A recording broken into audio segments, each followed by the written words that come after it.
The moment I saw Frank Delgado's name light up my phone, I knew it wasn't a social call. Frank didn't call on Sundays. In 32 years of partnership, he had called me on a Sunday exactly twice, once when the structural report on the Millbrook Bridge came back clean, and once when his wife passed. Frank was a man who respected the quiet of a weekend the way a carpenter respects a level. He didn't tip it without good reason. I was standing in my kitchen making a second pot of coffee, still wearing the cardigan my wife Eleanor had given me the Christmas before she died. I always wore it on Sunday mornings. It was a small thing, a ritual, but the small things were what kept me tethered. I answered on the second ring. Harold. His voice was low and careful, the way a man sounds when he's choosing his words like he's walking across a frozen pond. I need you to listen to me, and I need you not to react. Can you do that? I set down my coffee mug. Talk to me, Frank. Your son came to the office on Friday. He brought a woman with him, an attorney I didn't recognize. They asked to review your equity position in the firm. I didn't say anything. I waited. Harold, he filed a petition. He's claiming you have been medically assessed as suffering from progressive cognitive decline. He submitted documentation from a Dr. Elias Pryor. He's asking the court to appoint him as your legal conservator. If the court approves it, he gets full control of your shares, your accounts, and the lake house. Frank paused. They have a buyer for the property already. A resort developer.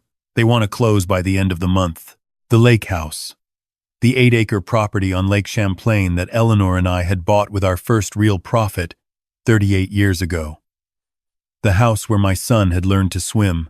The dock where Eleanor used to sit every evening in July, watching the water turn gold. I picked up my coffee mug and took a slow, deliberate sip. Harold, Frank said. I heard you, I said. Don't say a word to anyone. Not your assistant, not the receptionist, not your wife. I'll come to you tonight. I hung up the phone and stood very still in Eleanor's kitchen. My son's name was Daniel. He was 44 years old, and for the last 3 years, he had been struggling. His architecture firm had taken on projects it couldn't finish, and clients it couldn't satisfy. His wife, Renata, spent money the way some people breathe continuously, effortlessly, without apparent awareness that it required a source. They lived in a house in Burlington that looked magnificent from the street and was mortgaged within an inch of its life. I knew all of this because I had offered to help. Twice. Both times, Daniel had declined, not out of pride, but out of impatience. He didn't want a loan. He wanted a solution that didn't require him to change anything about the way he lived.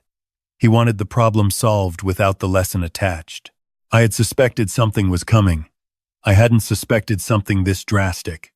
I went to the hall closet and reached behind the winter coats, retrieving the small digital recorder I used for dictating notes on project files. I checked the battery. Good.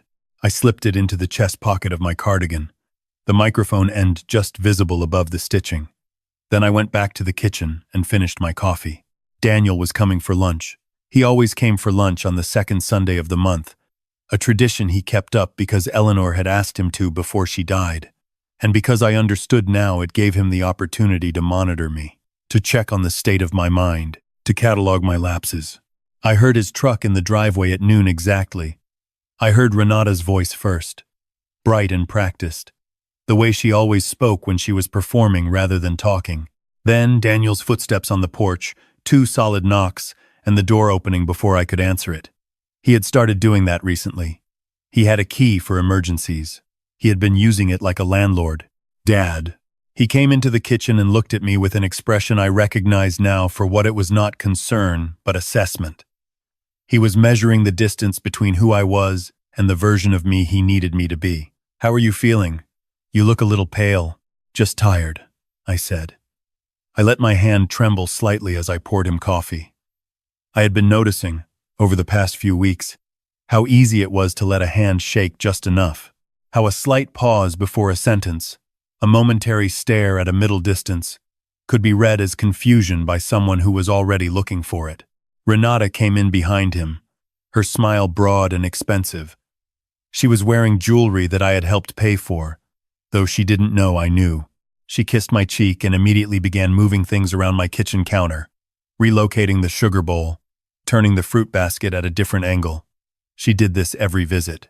Small territorial adjustments, the way an animal marks the boundaries of a space it intends to claim. "You need to let us hire someone to come in, Harold," she said, opening my refrigerator and surveying the contents with a look of mild disapproval. "Even just 3 days a week. Daniel and I worry." "I'm fine," I said. "You left the stove on last week," Daniel said. He sat down at the kitchen table, his posture loose and deliberate, a man making himself at home. "I hadn't left the stove on. I never left the stove on." Eleanor had been meticulous about kitchen safety, and she had made meticulous people out of both of us. But I didn't correct him. I rubbed my forehead and said, "Did I? I don't remember that." The look that crossed between them was brief and satisfied. A small confirmation. A checked box. We ate lunch. Daniel talked about his firm. Renata talked about their daughter, Simone, who was 21, and studying communications at a university whose tuition I had been quietly supplementing for 2 years. The conversation was a performance with a structure, and I followed it, playing my role as the slightly distracted, slightly declining father who needed watching. When Daniel helped me clear the dishes, he paused at the window overlooking the lake.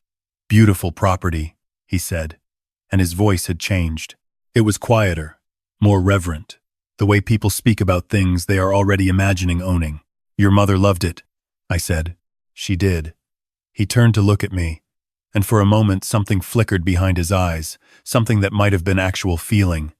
But then it was gone. "Have you thought any more about what we discussed? About simplifying things? This place is a lot to manage on your own." "I'm managing fine," I said, letting just a small note of confusion enter my voice. "What did we discuss?" Daniel nodded slowly. That confused repetition was exactly what he needed. "Never mind, Dad. We can talk about it another time." They left at 3. I stood on the porch and watched them drive away.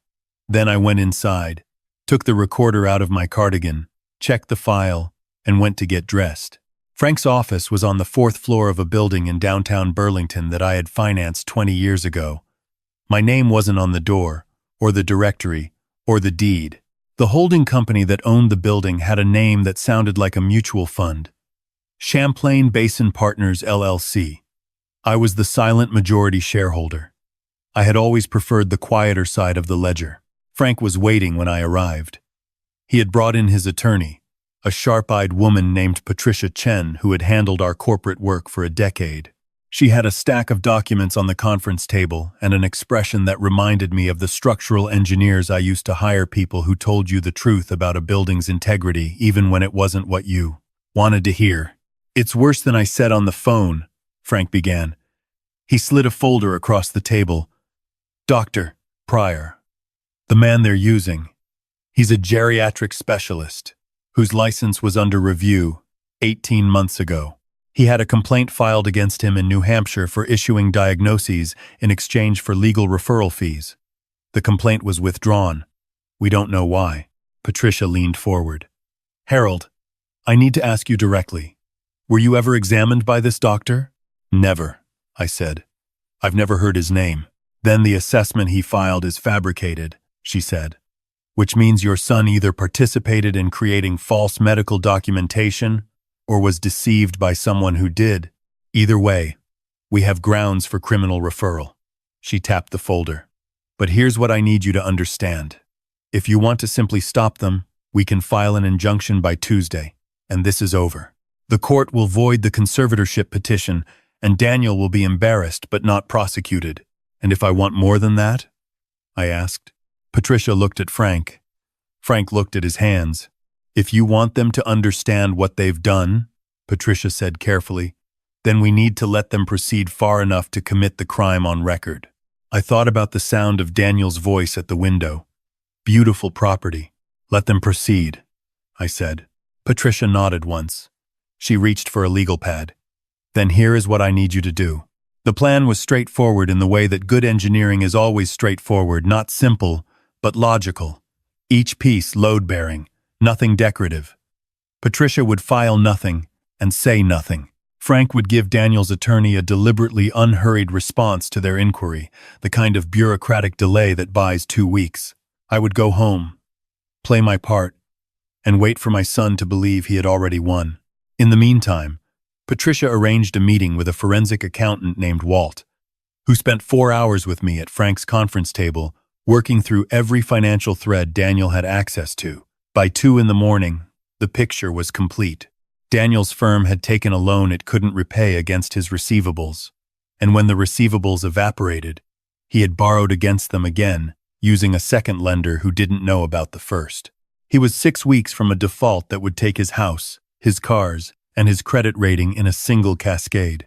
Walt slid the printouts across to me, and I read them the way I used to read soil surveys looking for the point of failure. "Who holds the notes?" I asked. Walt told me. "Buy them," I said. He looked up. "Both of them? Every cent he owes. The house, the car loans, the line of credit." I straightened the pages into a neat stack. "I want him to owe me, not a bank. Banks have protocols. I have discretion." Frank, who had stayed for the whole meeting, exhaled slowly through his nose. "Harold, it's not cruelty, Frank," I said. "It's architecture. If you want to control a structure, you start with the foundation." I drove home along the lake road at 3 in the morning. The water was flat and dark, reflecting nothing.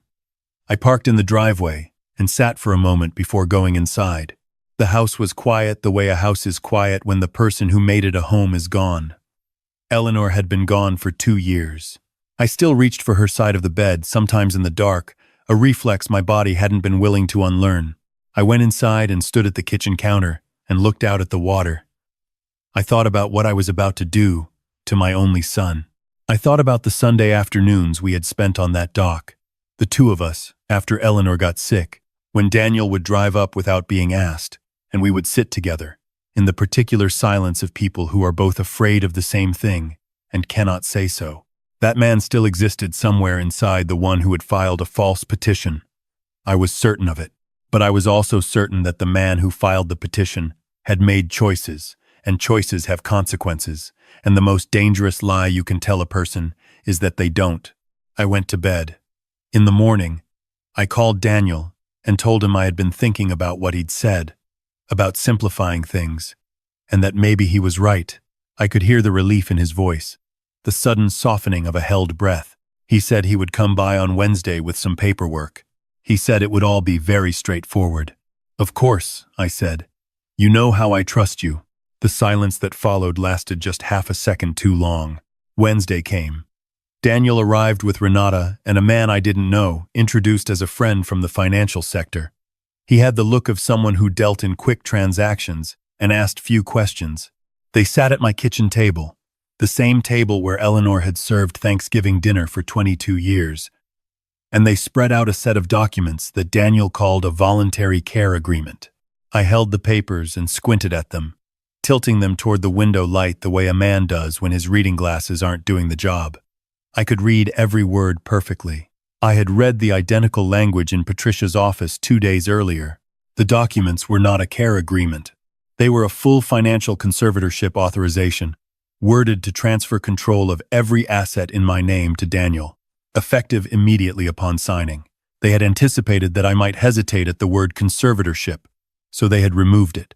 They had replaced the legal terminology with phrases like coordinating your financial well-being and ensuring continuity of your estate management. It was a remarkably thorough document. I was almost impressed. "It's a lot of pages," I said, turning to page 3 and back to page 1, as though the sequence was confusing me. "Don't worry about the details, Dad," Daniel said. His voice was the gentle, patient voice of a man explaining something to a child. "That's what I'm here for. You just need to sign at the bottom of each section. I've marked the spots with little arrows." The little arrows were yellow sticky tabs. They were the kind used for exactly this purpose, guiding a hand that was supposed to be too unreliable to find the right line on its own. I picked up the pen he had placed in front of me. I turned it over in my fingers. I brought it down toward the first page. I watched Daniel's shoulders drop half an inch, the involuntary release of someone approaching a finish line. Then my coffee mug, which I had positioned at the edge of the table before they arrived, went over. The contents spread across the documents in a slow, dark wave. I made the sounds of a dismayed old man, I grabbed napkins and pressed them down over the papers, smearing the ink in the signature fields, the arrows dissolving into wet yellow pulp. Daniel stood up so fast his chair scraped. He looked at the ruined documents. He looked at me. For one unguarded moment, his face was entirely without the mask he usually wore around me, and what was underneath it was not the face of a worried son. It was the face of a man watching time and money drain across a table. He recovered. He put his hand on my shoulder and told me it was all right. He said they would print new copies. He said we would take our time. I told him I was feeling lightheaded. I told him Dr. Hendricks, my regular physician who had known me for 19 years, had told me never to make decisions on a lightheaded day. I watched the financial man's jaw tighten. They needed this done before the end of the month. Of course, Dad, Daniel said. We'll reschedule. We just want what's best for you. I walked them to the door. As he was leaving, Daniel put his hand on the doorframe and looked back at me with an expression I recognized from his childhood. The look he used when he had run out of patience but hadn't yet decided to show it. Doctor, Pryor has an appointment for you on Friday, he said. Just a checkup. We thought it would be good to have a second opinion on file. Renata will pick you up at 9. I nodded slowly. That's kind of you, I said. I closed the door. I leaned against it for a moment. Then I pulled out my phone and texted Patricia. Friday. The doctor. Get Walt to arrange the camera. Dr. Elias Pryor's office was in a professional building on the south side of the city, the kind of address that aspired to respectability without quite achieving it. The parking lot had one tree. The waiting room had 2 chairs and a plant that had given up. Renata held my arm on the walk from the car, her grip cordial but firm, the grip of a woman conducting an asset to its destination. The doctor was 50-ish, with the careful warmth of a man who had learned to perform sincerity in a professional capacity. He shook Renata's hand first. He gestured for me to sit on the examination table, and he did not check my blood pressure. He did not listen to my heart. He asked me what year it was. I told him. It was 1987. I told him Ronald Reagan was a fine president. I watched his pen move across his clipboard. He asked me to count backward from 100 by sevens. I stared at a point above his left shoulder and said Eleanor's name twice, quietly, as though I had forgotten where I was. He turned to Renata and told her that the presentation was consistent with significant cognitive impairment. He said the decline appeared to have accelerated in recent months. He said that with documentation like this on file, the conservatorship petition would face no meaningful challenge. Renata let out a slow breath. She reached into her purse and I saw, briefly, an envelope change hands. The doctor turned back to me.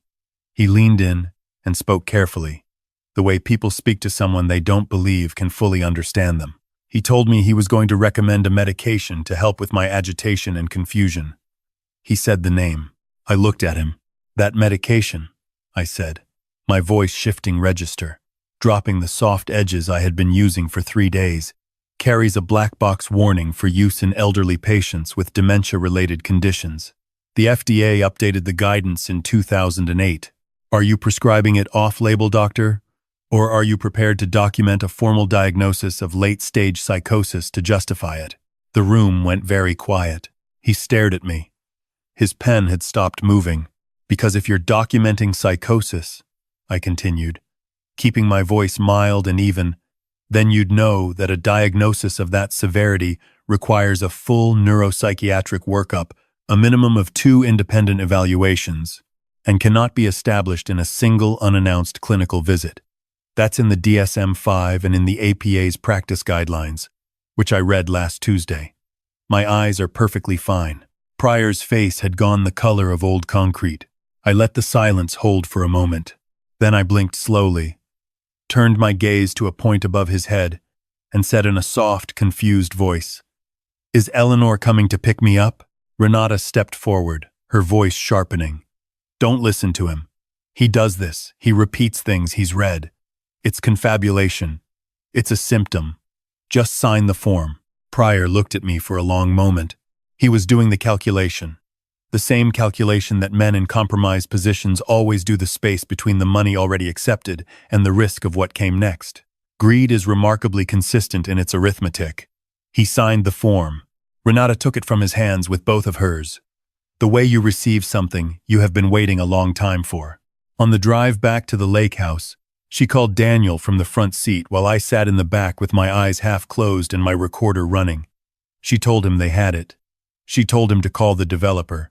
She told him, in the particular tone of a person who believes they are alone, that the old man was further gone than they had realized, and that the timing couldn't be better. I looked out the window at the lake, flat and cold and indifferent. That was the moment I stopped hoping there was a version of this that didn't end the way it had to end. The next evening, a moving truck came. I didn't call anyone. I didn't protest. I sat in the chair by the window and watched my son and daughter-in-law unpack their lives into my house with the methodical efficiency of people who have already completed the transaction in their minds. They took the master bedroom. They put my things in the small guest room off the back hall, the one without a view of the water, explaining that it would be quieter for me and easier for them to keep an ear out. They moved Eleanor's sewing cabinet out of the study and put it in the garage. They removed her framed needlepoint from the hallway wall, the one she had spent 3 winters making, a map of Lake Champlain with all the inlets she had named for the birds she loved. Renata said the colors were dated. She put it in a box. I watched and said very little. I noted everything. I added it all to a ledger that existed only in my memory, which was, contrary to the documentation on file, perfectly intact. On the 3rd evening, Simone arrived. She was 21 and beautiful, and completely untroubled by what she walked into. She dropped her bags in what had been the guest room I was now occupying, and looked at me with a kind of cheerful inconvenience when I explained that I was already using it. She ended up in the room off the living room. She seemed satisfied. She put a ring light on Eleanor's writing desk and used it to film videos of herself. At dinner, Renata served food she had cooked in Eleanor's kitchen with Eleanor's pots and Eleanor's cutting board, and she talked about the renovation plans she was drawing up for the spring. New kitchen counters, taking out the wall between the living room and the sunroom, opening up the view. The view is already there, I said mildly. You know what I mean, she said, not looking up from her plate. I did know what she meant. She meant she was redesigning the house she had already decided was hers. That night, I lay in the narrow guest room and listened to the house settle around me. The familiar contractions of old timber, a sound I had slept beside for 38 years. I thought about Eleanor. I thought about the afternoon we had signed the papers on this property, sitting across from a real estate attorney in a room that smelled of wood polish and coffee, her hand finding mine under the table when she thought no one was looking. I picked up my phone and sent Patricia a single word. Ready. She replied immediately, which told me she had been waiting. Tomorrow, 10 a.m. Everything is in position. I put the phone face down and closed my eyes. For the first time in 2 weeks, I slept well. The developer arrived at 9:45. He was younger than I expected, with a firm handshake and an impatient quality, a man accustomed to transactions that moved at his preferred speed. He sat at my kitchen table, and spread out a purchase agreement that had my property value assessed at 60% of its market worth. A fast, close discount, he called it. He said it with the ease of someone who says it often. Daniel sat across from him in the posture of a man about to complete the most important thing he has ever done. Renata stood by the counter, her arms folded, maintaining a smile that had nothing warm in it. The conservatorship document and Dr. Pryor's assessment were already on the table. I sat in my chair by the window. I was wearing my cardigan. I was looking at the lake. Daniel placed the sale authorization in front of me. He explained it as a formality. He said that given the conservatorship filing, his signature alongside mine would be sufficient for the bank, but having both together would make the developer more comfortable. He said this as though he were doing me a favor by including me. He placed a pen in my hand. The developer checked his watch. Renata had stopped breathing. I set the pen down on the table. I said, clearly, and without any tremor at all, Daniel, I'd like you to step back from the table. The sentence landed in the room like a beam being placed. Solid, structural, impossible to ignore. Daniel blinked. Dad. The front door opened. Patricia came in first, followed by a detective from the Burlington Financial Crimes Unit, and a woman from the state attorney's office, who I later learned had been building an elder fraud case for 18 months and was quietly very pleased about the timing of our call. Behind them came Frank, carrying a briefcase, and Walt, who went directly to the table and placed a hand on the purchase agreement. The developer stood up immediately. He looked at the badges. He said he had no idea what was happening, and he was going to need to contact his attorney, and he was out the door before anyone had finished a sentence. He was, I suspected, a man with his own reasons for not wanting to speak to state investigators. Daniel looked at me. He didn't look like my son in that moment. He looked like a person encountering an outcome that had simply never been included in his model of the world. "Dad," he said. His voice was quiet now, stripped of its practiced patience. "What did you do?" "I recorded everything," I said. "Dr. Pryor, the conversations in this house, the phone call Renata made in the car after the appointment." I looked at him evenly.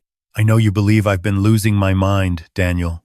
I want you to understand that I haven't missed a detail in 3 weeks." Renata turned toward the door. The detective moved to stand between her and it, with the unhurried confidence of someone who had seen that particular instinct before. Patricia placed a folder on the table. She walked Daniel through each document with the measured calm of someone who has done this many times and finds no pleasure in it. The falsified assessment. The evidence of payment to Pryor caught on camera in that office by a lens installed 2 days earlier in a smoke detector, because Walt had a contact who owed him a favor. The wire fraud implications of the conservatorship filing. The developer's illegal lowball offer, which carried its own separate set of problems. Daniel sat through all of it without speaking. When Patricia finished, he looked at me with an expression I had not seen since he was 11 years old. Standing in the driveway the morning after I had confronted him about a lie he had told me about where he had been. The expression of a person who has run out of cover. "I thought," he started. "I know what you thought," I said. I kept my voice quiet. "You thought I was fading. You thought you were solving a problem before it got worse. You told yourself some version of a story where this made sense." I looked at my son, really looked at him, at the exhaustion in his face, the fear underneath it. "But you built the story on a lie, Daniel, and everything built on a false foundation falls." Renata was already on her phone, her voice low and frantic, calling someone. The detective gently asked her to put the phone down. What followed was neither cinematic nor clean. It was the slow, administrative process of consequence, which is always less dramatic and more total than people anticipate. There were phone calls, signatures, the particular sound of a situation being formally documented. Daniel did not shout. He did not accuse me of betrayal. He sat very quietly while Patricia explained the charges that would be filed and said almost nothing, which was, I thought, the first honest thing he had done in weeks. When they led them out to the detective's car, Simone appeared in the doorway of the living room. She had the ring light still on behind her, still warm from whatever she had been filming. She looked at her parents, and then she looked at me, and her first words were, "Grandpa, what about my tuition payment? It's due at the end of the month." I looked at my granddaughter.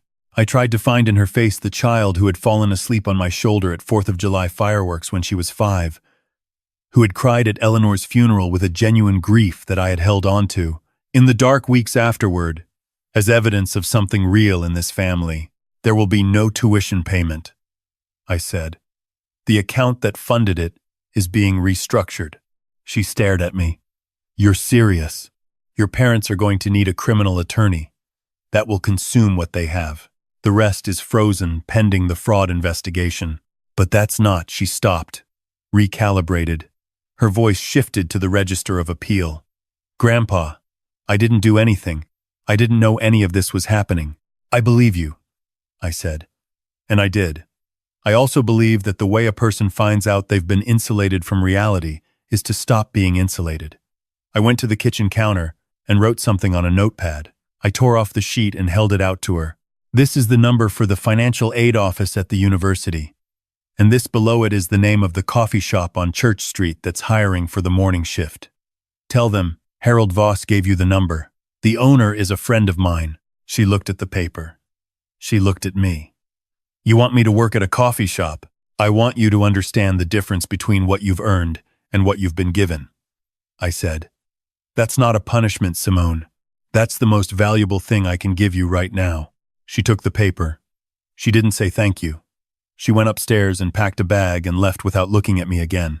I stood on the porch and watched her taillights disappear down the road, and I felt the evening cold come off the lake and settle around me, and I did not feel like a man who had won anything. I felt like a man who had done what needed doing. Those are not the same. Frank stayed. He helped me move Eleanor's sewing cabinet back in from the garage and rehang her needlepoint in the hallway. The Lake Champlain map with its careful embroidered inlets.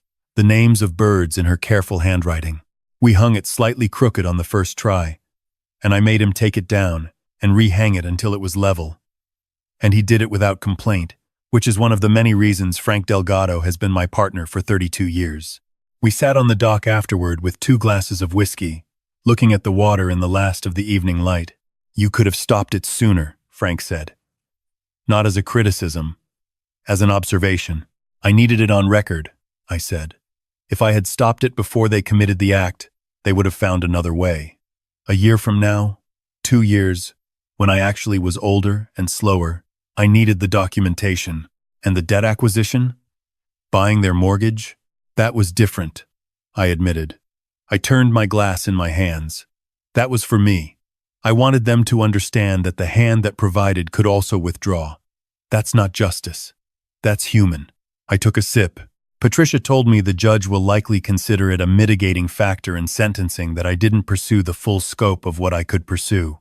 That the goal was protection, not destruction. Is it? Frank asked.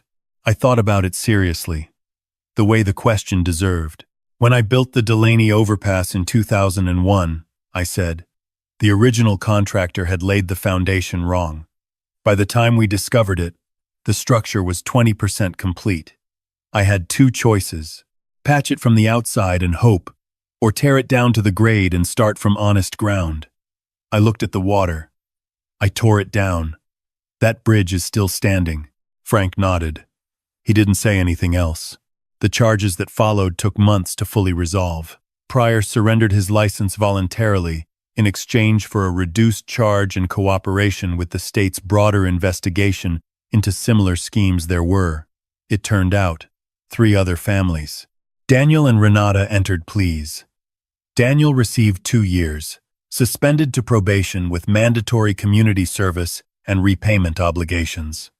Renata received a fine and probation. It was not, by any measure, a harsh outcome. Patricia said the judge had been influenced by the absence of actual financial harm. I had stopped the transaction before it closed, and by Daniel's lack of prior record and what the judge described as evidence of significant financial and personal desperation. I sat in the courtroom the day of the sentencing and watched my son stand before the bench. He was wearing a suit I didn't recognize. He had lost weight. When the judge spoke, he stared at a point just past the edge of the room, the gaze of a person trying to be somewhere else, and I thought about all the structures that take years to build and minutes to compromise, and I thought about foundations. Simone started working the early shift at the coffee shop in October. By December, the owner told me she was one of his best employees. He said she had started without knowing how to operate the espresso machine and had watched YouTube videos on her lunch break until she learned. He said she was impatient and sometimes difficult with the other staff, and that she was getting better. He said she never missed a shift. I arranged, through the University Financial Aid Office, an anonymous grant that covered 60% of her tuition. I did not tell her it was from me. She took out loans for the rest. She was paying them back with the money from the coffee shop. I sold the debt I had acquired on Daniel and Renata's house at cost, no profit, to a non-profit that restructures debt for families in financial crisis. They would work with Daniel and Renata on a repayment plan. I didn't want the money. I wanted the lesson delivered. And it had been. I am writing this from the porch of my house on the lake. It is early spring, and the ice has broken up, and the water is moving again, that particular gray-green of Lake Champlain in the weeks before it warms. Eleanor's garden is starting to come back. The perennials she planted along the south side of the house. which keep returning every year without anyone asking them to. Which is, I think, what she would have wanted. I have started, with Frank and Patricia, and a retired social worker named Constance, who contacted us after reading about the case. The Lake Region Elder Protection Project. We review cases referred to us by social workers and attorneys. We help families who cannot afford private legal counsel navigate the conservatorship process honestly. We have handled 11 cases so far. We have stopped 9 fraudulent filings. The other 2 were, after full review, legitimate and appropriate conservatorships, and we helped facilitate those as well, because the goal was never to be against families. It was to be for people. Last month, Daniel called me. It was a Tuesday evening, which meant he wasn't following any script. There was no inherited tradition attached to a Tuesday. He just called. He said he was sorry. He said it simply, without preface or explanation, the way people say things they have been holding for a long time and have finally put down long enough to say, I told him I knew. I told him I believed him. I told him that sorry was a beginning, not an ending, and that beginning required showing up. We have dinner once a month now. He drives up on the second Sunday, same as before. We don't talk about what happened. We talk about the lake and the project, and a book he's been reading. And sometimes we just sit on the dock in the particular silence of people who are both afraid of the same things and are learning, slowly, to say so. The foundation is cracked. I know that. I'm an engineer. I know what cracked foundations can hold and what they can't. And I know that the answer is not always demolition.